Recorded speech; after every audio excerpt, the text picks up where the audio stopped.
galera linda! Eu sou Juliana Vasquez, isso é Método GV e hoje é um dia lindo porque uma colega amiga muito querida, que eu já conheço, sei lá, há 4 anos, porque foi uma das primeiras pessoas que eu conheci quando cheguei aqui no Rio, vai nos responder algumas perguntas sobre saúde mental em pessoas LGTB.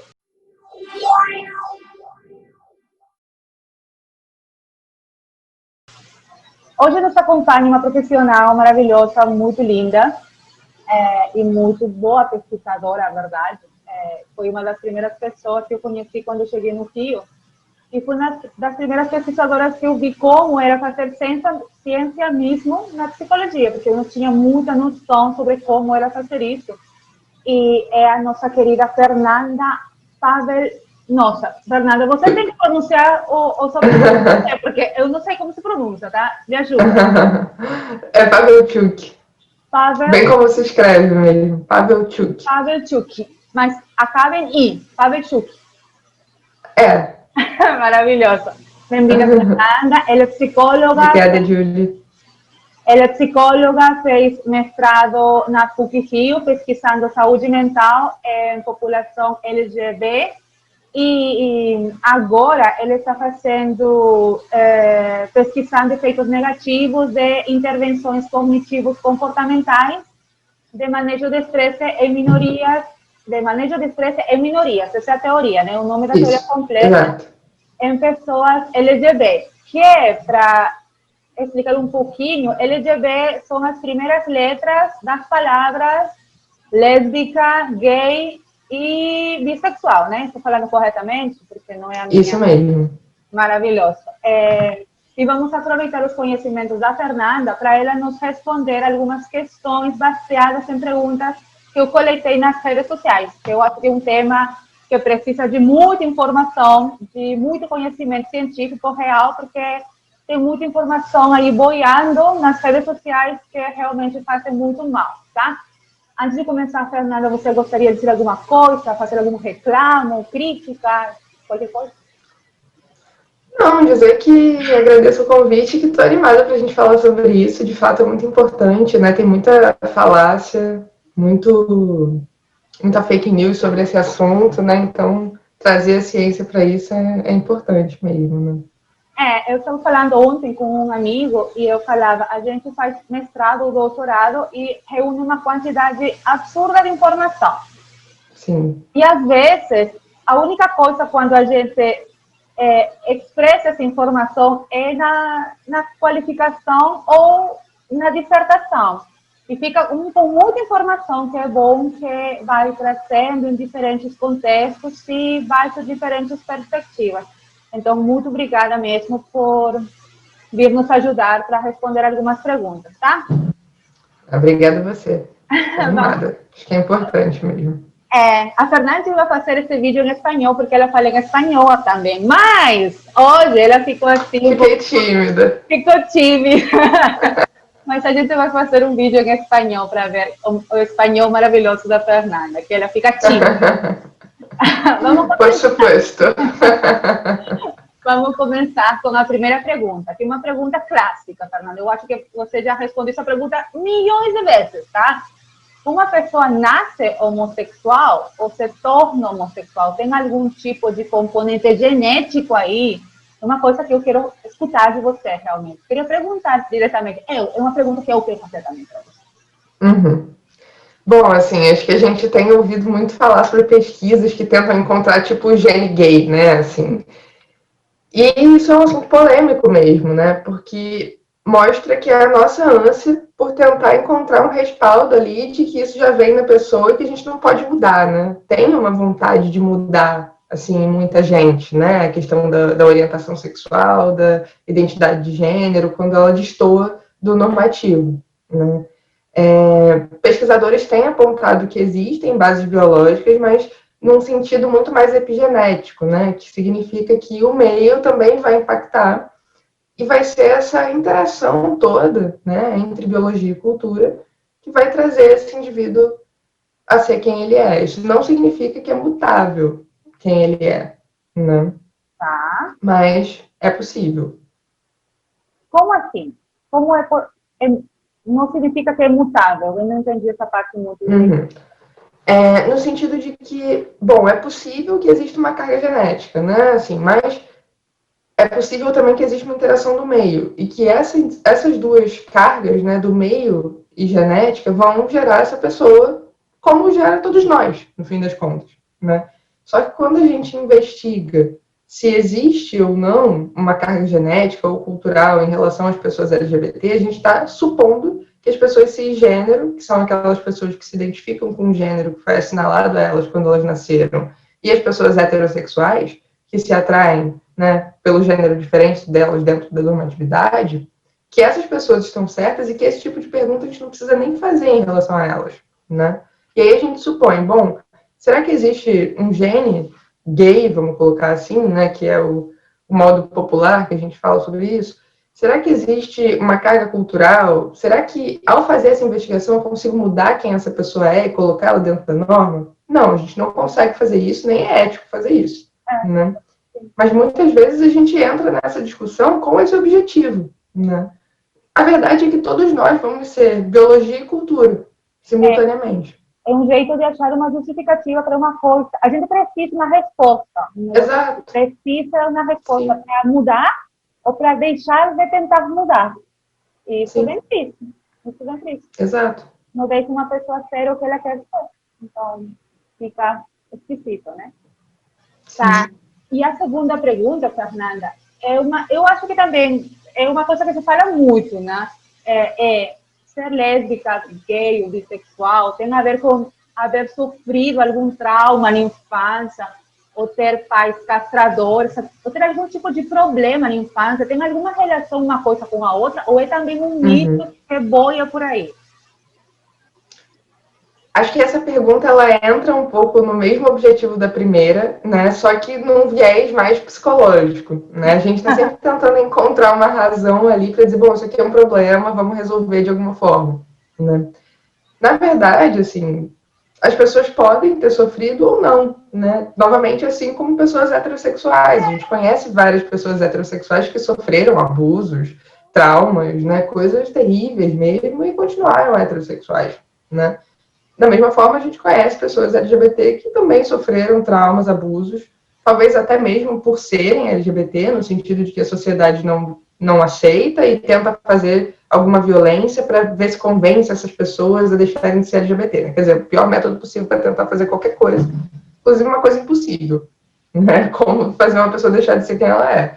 Então, assim, essa é uma falácia muito grande mesmo, né?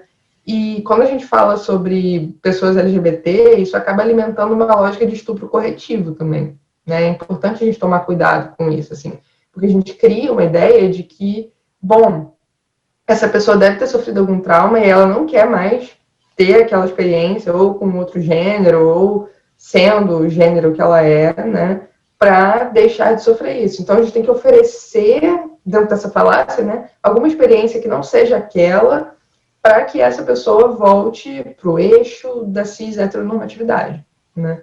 Quando, na verdade, essa pessoa só está vivendo a vida dela, e isso em si, né, se a gente tenta e alimenta esse tipo de falácia, bom, isso em si já é uma violência, né? É verdade. Eu procurar também uma justificativa, só que, como você falou, desde uma perspectiva diferente, já não geneticista, e não psicológica. E assim a gente tem um conjunto de outras explicações cada vez mais malucas tentando explicar uma coisa. Sim. Se desgastando tentando explicar uma coisa. Vamos passar para a terceira pergunta, também, que eu acho que muitas pessoas têm na cabeça. Com que idade eu posso ter certeza de que sou homossexual, lésbica, bissexual? De que idade? Eu acho que tem muito a ver... Qualquer idade. Eu acho que tem muito a ver. Mas explica um pouco disso. Não tem idade, então? Não tem idade. A gente cria muito essa ideia de que é na adolescência que a gente precisa ter essa certeza, né? Sim. Claro que isso acontece porque a maioria de nós, a partir do desenvolvimento, vai tendo as primeiras experiências amorosas, né, ou identitárias nessa época, em que a gente vai tendo um senso de self maior, enfim, tendo um pouco mais de autonomia em relação aos nossos pais, Mas pessoas mais velhas também podem refletir em relação às suas experiências e chegar a essa conclusão, né? Na verdade, não tem uma idade certa. Tem um autor que eu gosto muito, que é o Bruno Bing, que é o autor daquele livro Casamento Igualitário. Ele tem um outro livro chamado O Fim do Armário, que ele fala, né, no início, assim, eu quero que devolva minha adolescência, de forma que eu consiga ter as experiências que pessoas heterossexuais têm na adolescência também, né? Ele vai dando exemplos, eu quero um primeiro namorado, eu quero um primeiro beijo que para mim tenha graça, né? E ele vai dizendo que todas essas coisas ele só conseguiu depois na vida, né? Então talvez varie muito mais do contexto dessa pessoa, né? Quão amigável é o contexto em que ela está, quanto ela consegue se ver como possibilidade, né? Porque às vezes uma coisa que acontece com minorias sexuais e de gênero que não acontece com outras minorias, por exemplo, como minorias raciais, é o fato de que não existe uma base segura para essas pessoas em que elas consigam encontrar afeto nessa luta contra o mundo normativo, né? Na maioria das vezes, assim, o que acaba acontecendo é que elas não estão crescendo com familiares e pais também LGBT, na maioria dos casos. Em alguns casos, sim, mas na maioria deles, não.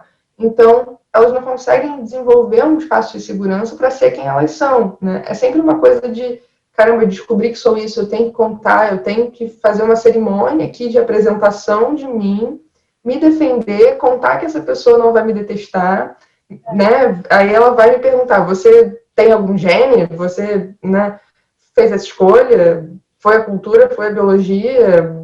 Eu fiz alguma coisa que te traumatizou para você ser isso, né? Tipo, aí você entra ali numa lógica de julgamento, né? Você tem que ficar defendendo o seu caso e sendo forte dentro de casa também, né? Então, às vezes até se vê como possibilidade é difícil.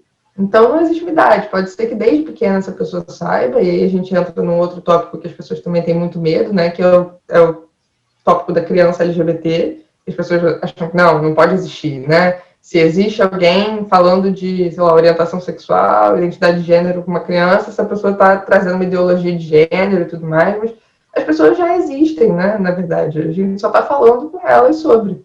Uhum.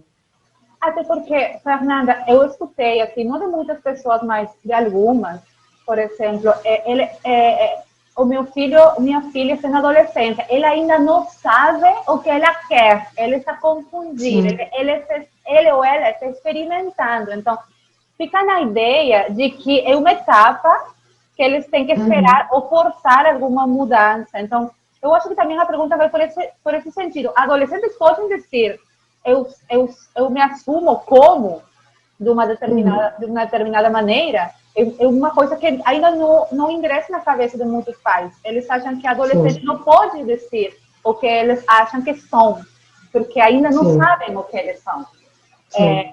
Fica um pouco complicado, mas né? É curioso, né? Porque quando a pessoa é cisgênero ou heterossexual, ela sabe. Né? Óbvio, desde o início. Tipo, ela não tem que sair do armário, ela pode trazer a pessoa que ela tá namorando em casa, ela pode vestir as roupas que ela quer, tipo, tá tudo bem, ela pode usar o nome que ela quer e tudo certo. Porque não tem um desconforto nisso, né? Mas quando traz um desconforto, e claro, certamente um processo de luto ali, né, pelas expectativas que foram geradas por esses pais, aí não. Aí a gente não pode lidar, aí é influência de alguém, aí você sofreu um trauma, aí tem um gene aí que alguma coisa que eu fiz enquanto eu estava grávida gerou isso, né? A gente vai vendo isso. E o adolescente fragilizado, a criança fragilizada, pode ter dificuldade mesmo, né? Até de olhar para essa característica, para essa vontade. Ou achar que é errado o que ele está sentindo, o que ele está pensando, o que ele está experimentando, que é horrível.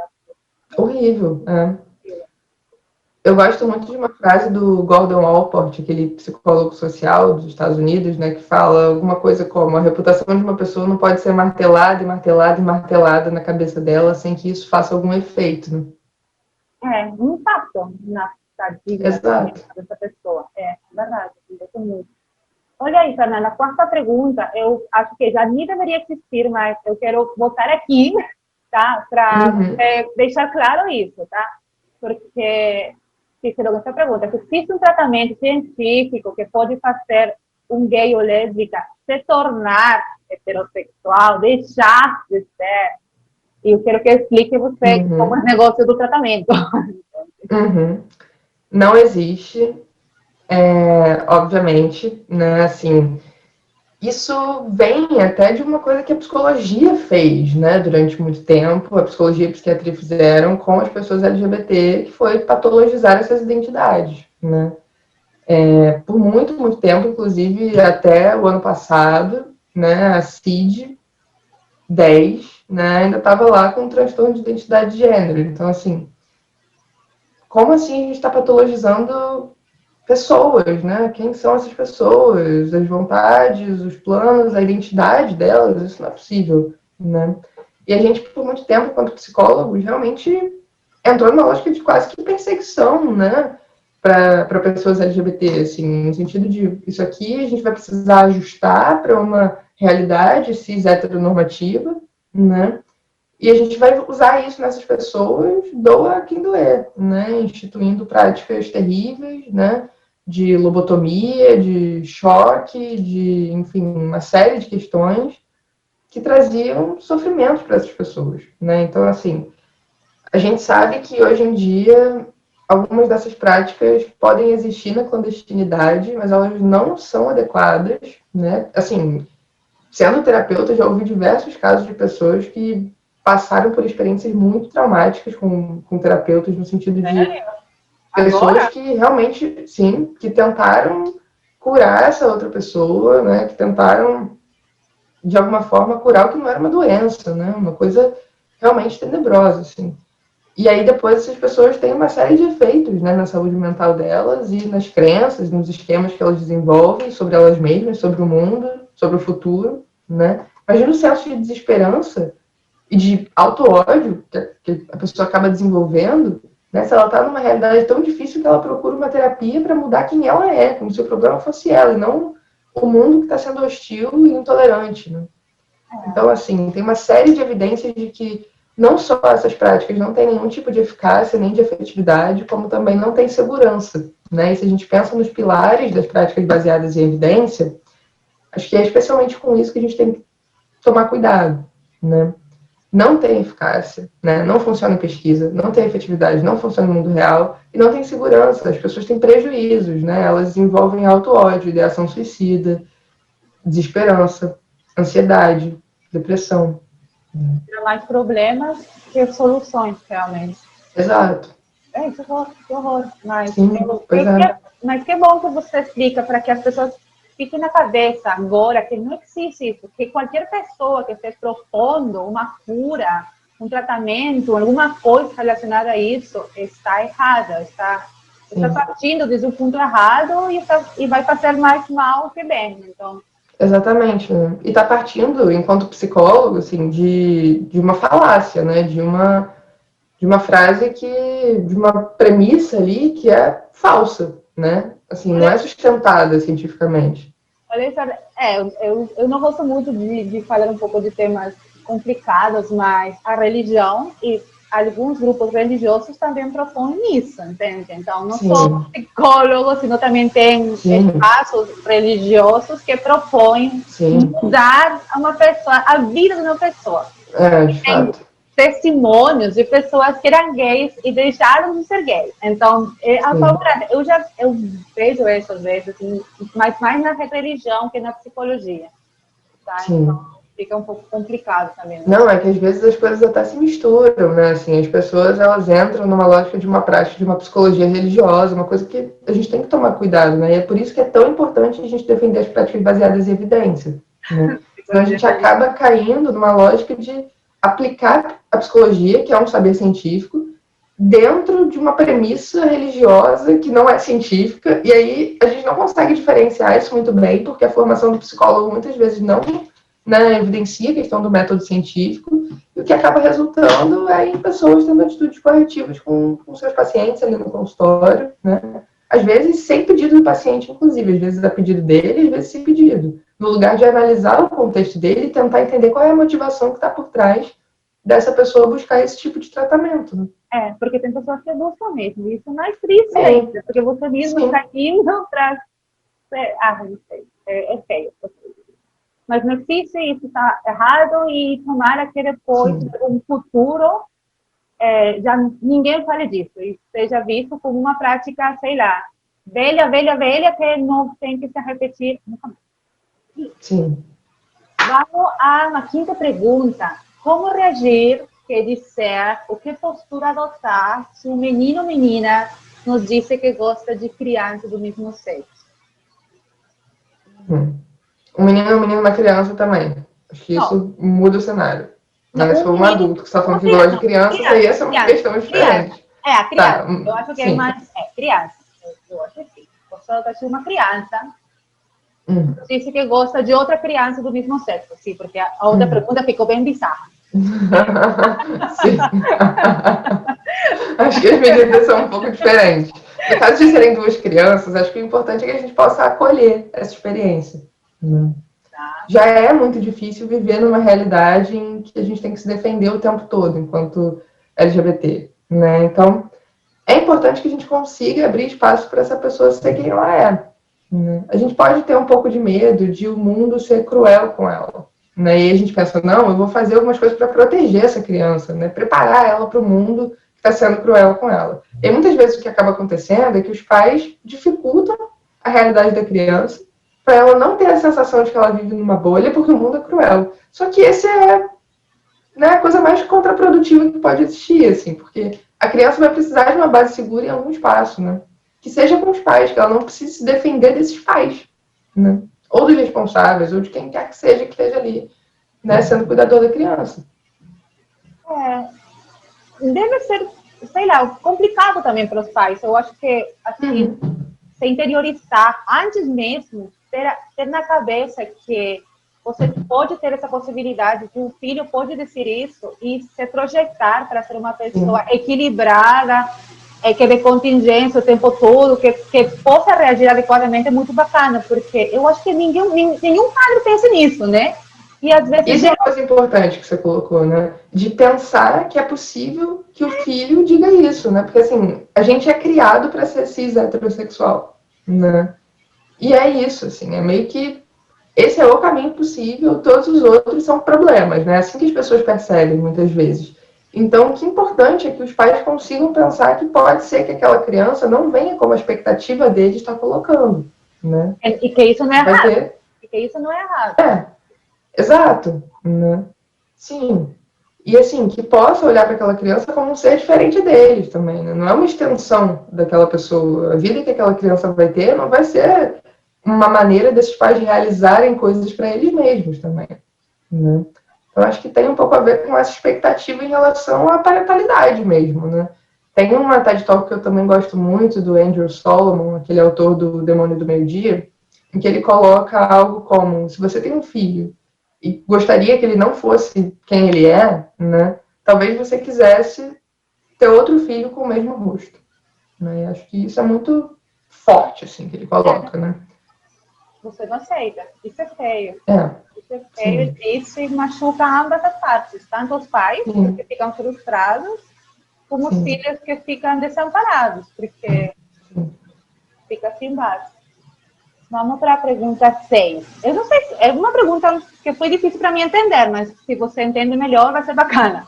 Se uma criança precisa de uma figura materna e paterna para ter cada um deles fornecer modelos diferenciados de comportamento, como esses papéis vão ser diferenciados em casais do mesmo sexo? Eles estão falando de adoção, que é uma coisa que eu acho que aqui no Brasil, não sei se está... que é uma coisa ainda que está muito difícil de entender e de explicar, mas no Peru, isso ainda é um tema que divide massas, viu? Divide. Então, o que você acha disso? Dessa perspectiva de que cada pai dá modelos diferenciados, e se temos dois pais do mesmo sexo ou duas mães, a criança vai ficar assim, boiando, confundida. Isso fala muito de como a gente divide, né, os papéis de gênero, né?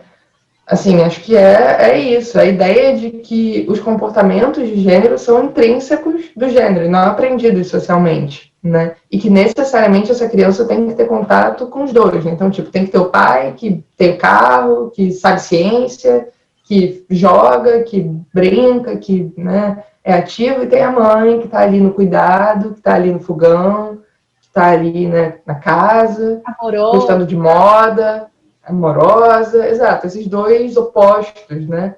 Quando a gente olha para a realidade, algumas vezes isso se confirma nas pessoas heterossexuais, mas algumas vezes também não se confirma, né?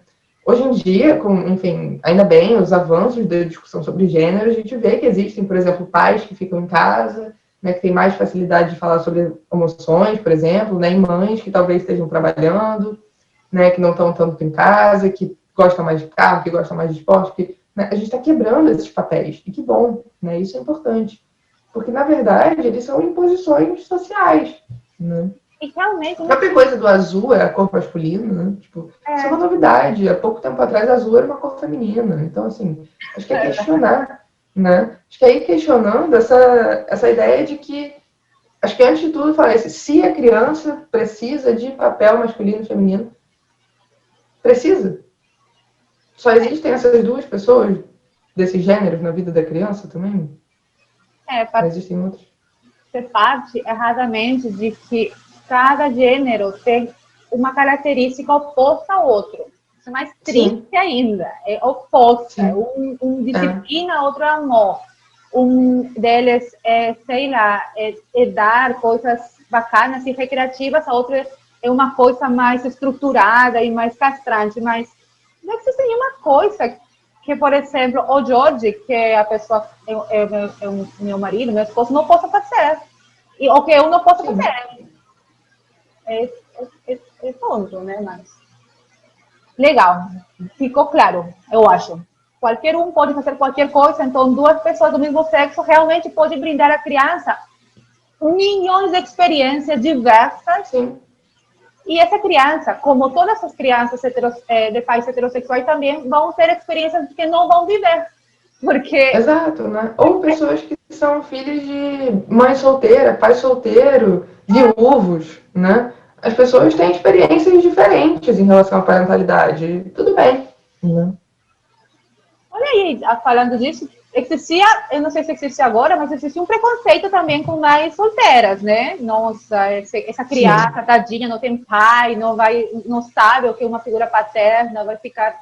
Então, toda coisa que não é homem, mulher, criança, Sim. é errado.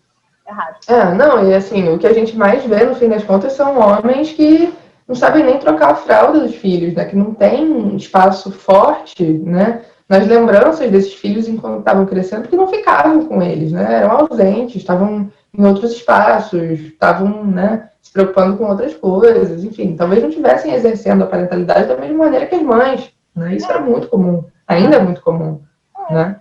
Então, que figura paterna é essa também, né? Assim, que a gente partindo desde que a licença de paternidade, sei lá, são 5 dias, é vergonhoso. Como se diz vergonhoso em português? Vergonhoso. É vergonhoso. Tá, vamos para a pergunta 7. Como o preconceito e a rejeição da nossa sociedade afetam a saúde mental de pessoas LGTB? Bom, a gente por muito tempo, né, acho que enquanto psicologia antes de tudo, entendia que a saúde mental das pessoas LGBT estava muito associada a elas serem LGBT, no sentido de que a doença seria a identidade, né? E aí, obviamente, a gente não encontrou nenhum tipo de evidência em relação a isso, porque não tem nenhuma base mesmo. E lá nos anos 70, né, a homossexualidade saiu do DSM e agora, olha essa distância, dos anos 70 até 2020, ou seja, 50 anos, o transtorno de identidade de gênero saiu da CID. Né? É 50 anos, né? Psicologia, acho que a gente não consegue contar muito. Né? 70 até 2020. Só conferindo. Falei rápido aqui, agora duvidei. A gente, então, hoje em dia... Eu vou olhar aí depois e vou botar aí uma notinha, se você... Mais menos aí depois, tá? Continua. Não, acho que é um pouquinho menos, que não foi 70 cravado, mas, enfim, né? Torcendo aqui para quando ter sido feito certinho. A gente, então, por muito tempo entendeu que era justamente essa questão da identidade, né? E que bom que a gente não encontrou nenhum tipo de evidência, porque a gente pode pensar em outra alternativa, né? Então, qual é a teoria que tem tido maior força, né, na explicação dos dados de saúde mental das pessoas LGBT hoje em dia? A teoria do estresse de minorias, que vai defender que pessoas LGBT passam, não só pessoas LGBT, na verdade, mas minorias sociais em geral, né, passam por estressores específicos, adicionais aos estressores que todo mundo tem no cotidiano, né? E esse processo é crônico, né? Então, assim, a teoria do estresse vai defender que o estresse é uma reação de adaptação do organismo em relação a algo que tirou ele de um equilíbrio, né? Então, é a tentativa de voltar para um equilíbrio. E quando crônico, né, o estressor acaba fazendo o organismo entrar em uma fase de alerta, depois resistência, depois quase exaustão, depois exaustão, que é quando a pessoa já está, né, totalmente acometida ali pelas patologias de ordem psicológica ou física que ela tenha desenvolvido durante esse processo, né? Bom, a teoria do estresse de minoria entra nessa lógica, né, entende estresse dessa mesma maneira, só que para essa teoria a gente vai ter os estressores gerais, que vão ser comuns a todas as pessoas, como, sei lá, entrar no emprego, perder o emprego, casar, ter filho, e aí se a gente pensa só nisso, né, em relação a pessoas LGBT, já fica um pouquinho mais difícil, né? Como é que é entrar no emprego para uma pessoa LGBT? Como é que é sair do emprego?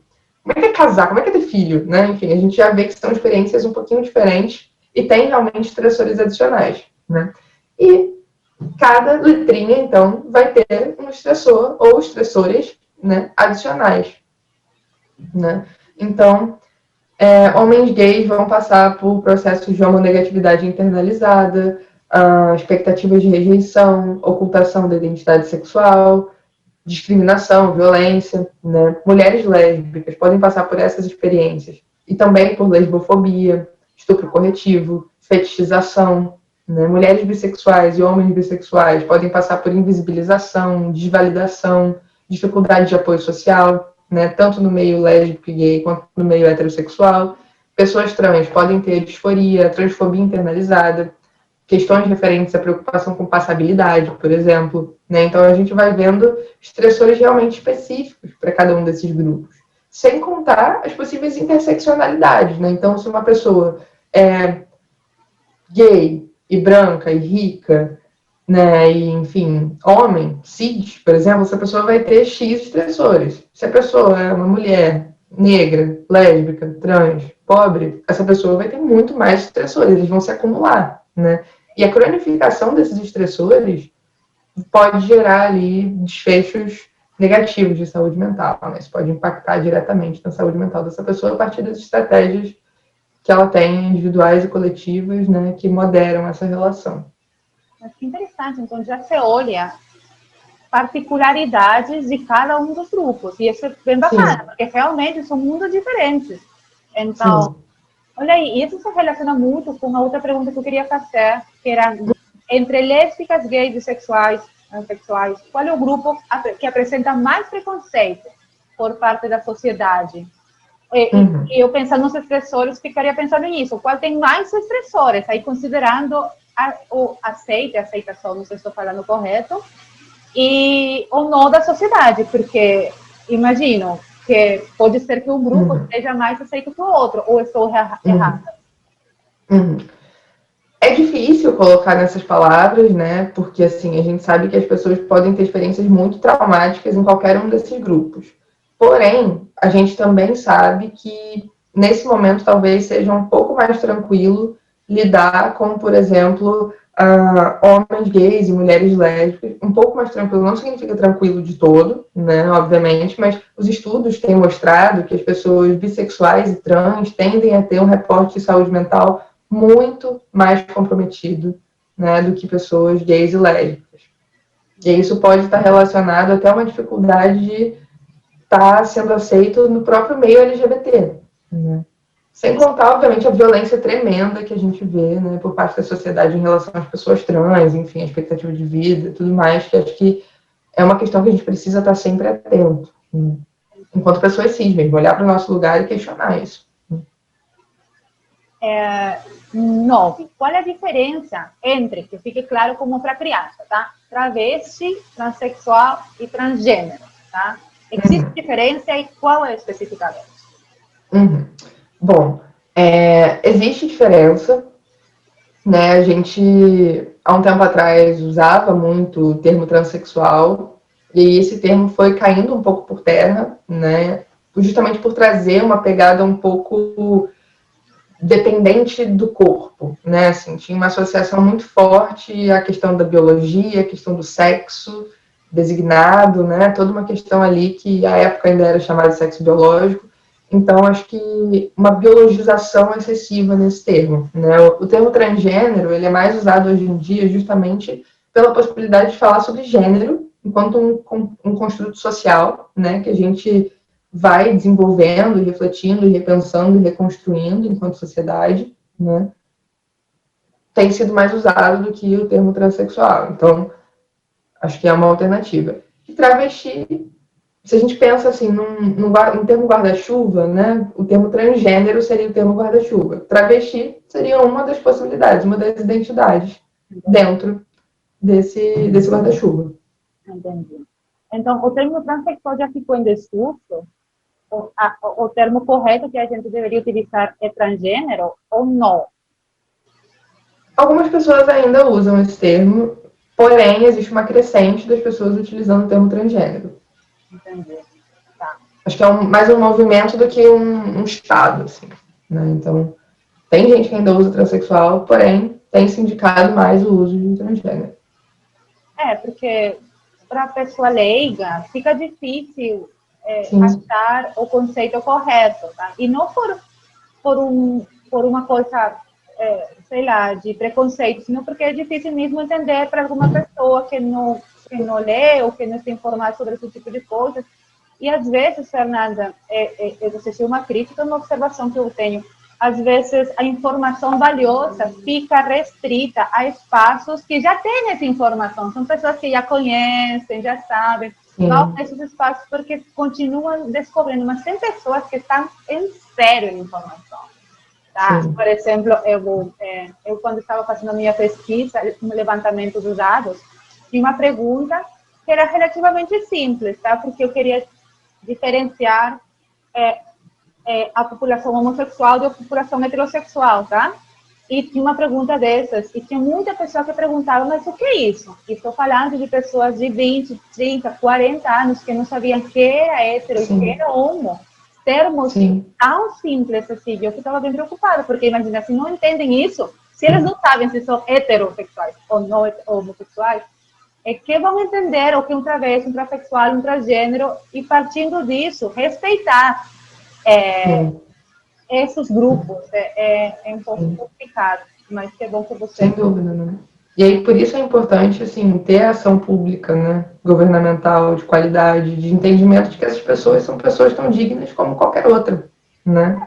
E merecem respeito, merecem um tratamento adequado e merecem que as pessoas não estejam ali violentando elas, né? Então, divulgação científica é importante, ação de política pública é importante, né? Já passou da hora da gente questionar essa coisa de, mas o que é isso? É um kit gay na escola, né? Gente, maior falácia que essa não existe, né? Tomar cuidado com isso mesmo. É verdade. A gente precisa mesmo de informação e de políticas públicas, basicamente, que eu vejo que vão chegar, sei lá, quando eu morra, eu acho, com todo esse... especial. Eu não sei, eu acho que no Brasil a gente também está em uma situação complicada, mas no Peru ainda estamos tendo esse negócio da ideologia de gênero, esse negócio de... aqui também, né? Estamos nessa. E a última pergunta, que tem a ver com a invisibilidade que você falou, eu acho, há um pouquinho, relacionado aos bissexuais. Então, tem uma pergunta que fala, os bissexuais ficam confusos em algum momento, ou eles decidirão, em algum momento, ser hétero ou homo? Uma coisa que ficam confusos, não sabem o que fazer. Explica para você, Fernanda, para a gente. Essa é uma ideia muito comum, né? Assim, de que as pessoas bissexuais, elas têm que, de alguma forma, decidir alguma coisa, como se elas já não tivessem decididas, né?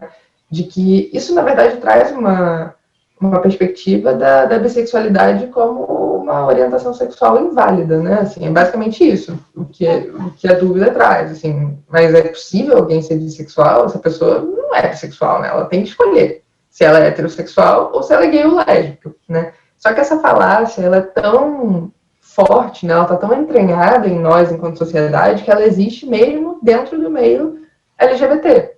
Né? Sério? Sério? Isso acaba fazendo com que as pessoas bissexuais tenham muita dificuldade de formar vínculo, né? Porque dentro da lógica heterossexual, essas pessoas já têm ali uma dificuldade de formar vínculo, porque esse tipo de falácia pode estar presente, né? Então, bom, a pessoa bissexual, você está confuso, você está, né, querendo pensar o que você vai fazer e tal, vai trair, vai ficar insatisfeito, né? Ou você é 50% uma coisa, 50% outra, mas você ficou com um cara agora, então você tem que ficar com uma menina da próxima vez, senão você não é mais bissexual, né? Aí, se você tem um relacionamento mais sério... Ou você já ficou com um cara, então não é bissexual, viu? Você é heterossexual.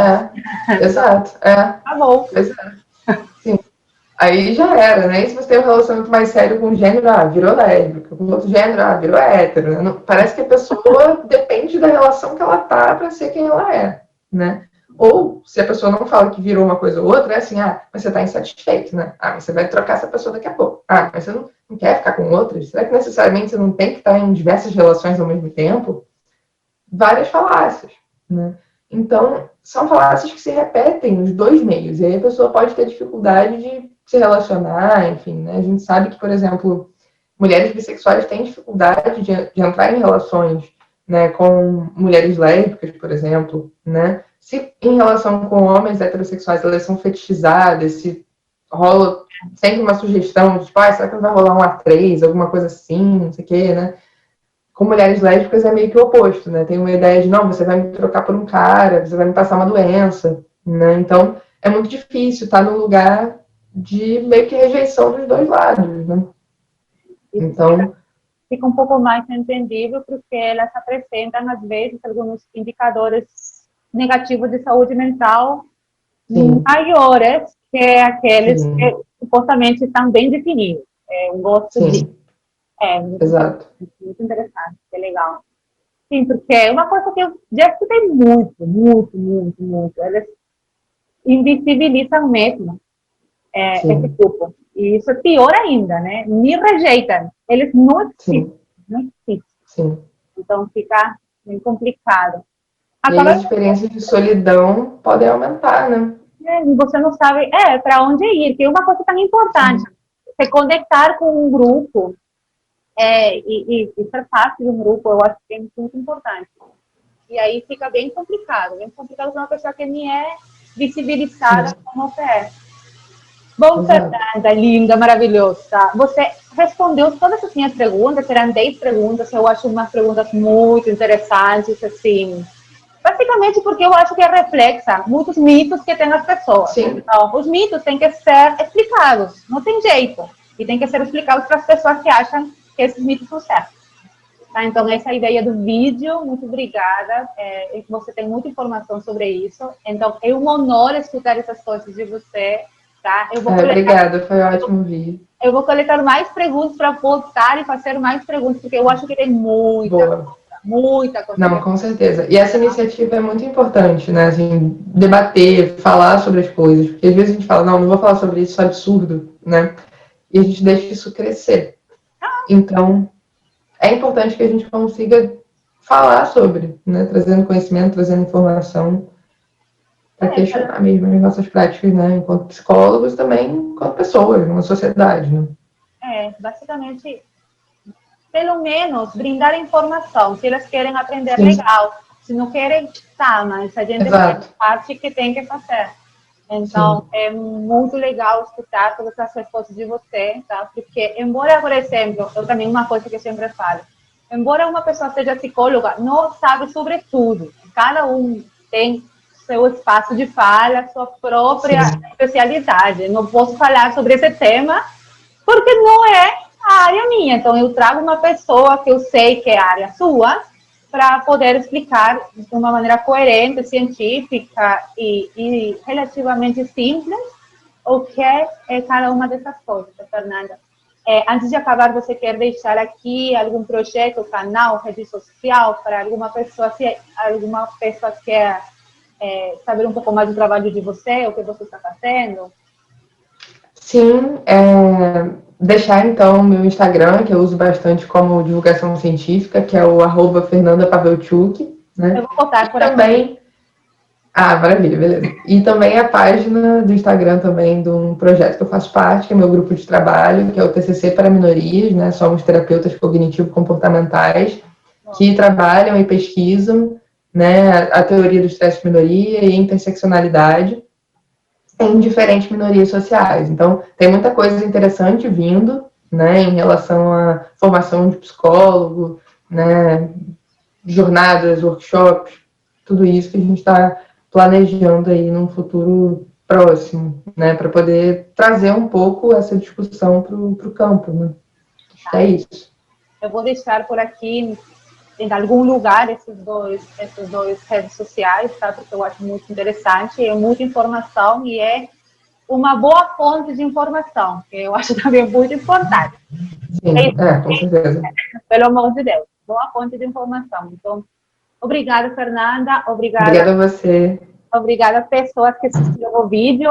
Eu estou fazendo, Fernanda, subtítulos em espanhol, porque fico muito triste que, às vezes, essa informação não possa chegar a outras pessoas, porque, sei lá, não sabem a língua que as duas pessoas estão falando. Sim. Eu vou botar aí. Muito obrigada. Se vocês gostaram do vídeo, like. Vão para as redes sociais da Fernanda, se querem mais informação sobre esse tema tão importante. E tá, a gente manda, sei lá, 2 beijos e 67 abraços, porque eu gosto de números. Tchau, Muito Fernandinha. bom. Tchau, Tchau, tchau. tchau. Obrigada, Julie.